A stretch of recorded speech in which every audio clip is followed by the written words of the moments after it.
Sejarah tasawuf di Indonesia. Pada awal masuknya Islam ke Indonesia, tasawuf sudah menjadi salah satu tradisi intelektual yang berkembang pesat.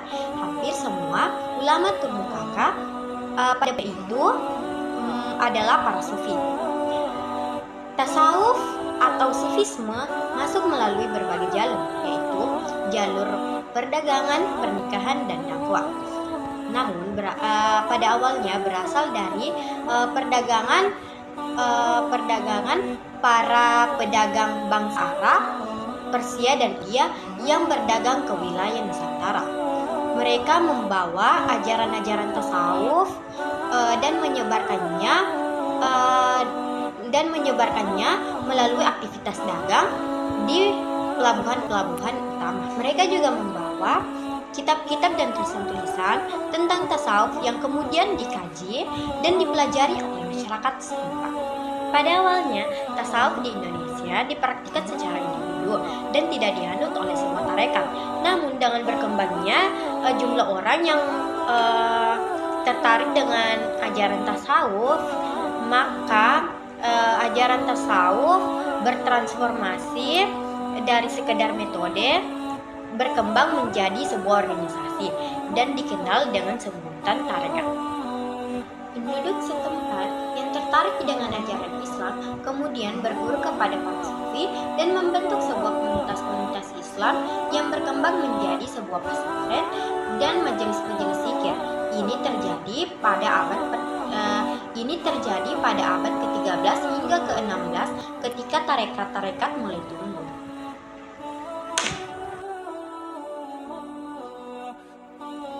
Syekh Hamzah Fansuri adalah seorang ulama dan juga penyair Islam yang lahir pada tahun 1950 di Fansuri atau di Aceh.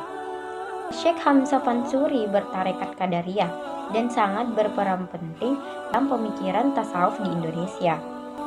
Ia juga dianggap sebagai seorang sufi dan intelektual terkemuka pada abad ke-16 di wilayah Nusantara. Biografi singkat mengenai Syekh Hamzah Fansuri, yaitu pertama, Syekh Hamzah Fansuri berkontribusi besar pada tradisi para sufi.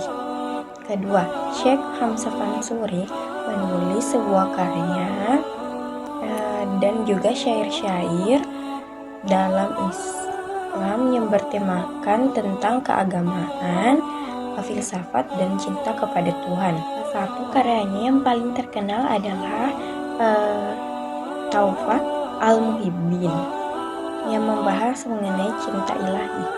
Ketiga, Syekh Hamzah Fansuri terkenal akan pendekatannya terhadap filosofis terhadap Islam.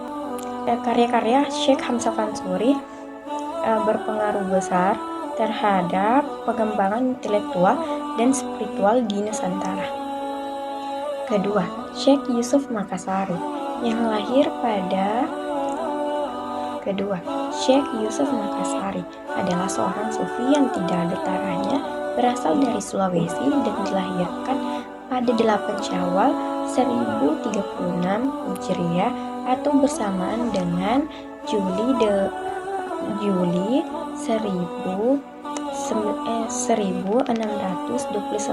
Masehi.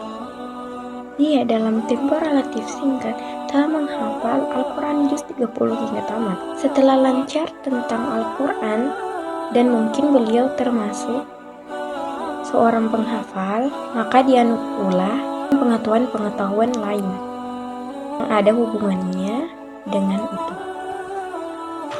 Dimulainya dengan ilmu nahwu, ilmu syaraf, kemudian meningkat hingga ilmuwan bayan,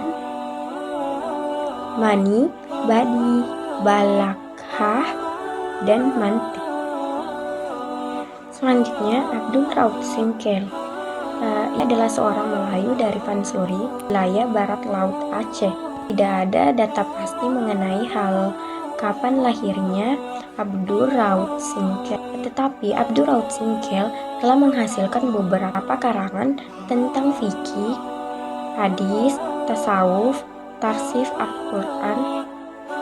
Abdul Rauf Singkel telah menghasilkan beberapa karangan yang mencakup bidang fikih, tasawuf, tafsir Al-Quran, hadis, dan ilmu agama-agama lainnya.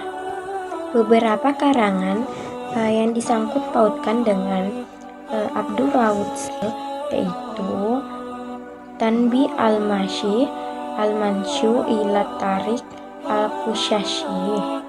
Selanjutnya Nuruddin Aranya yang lahir di kota Ranir, pantai Gujarat, India.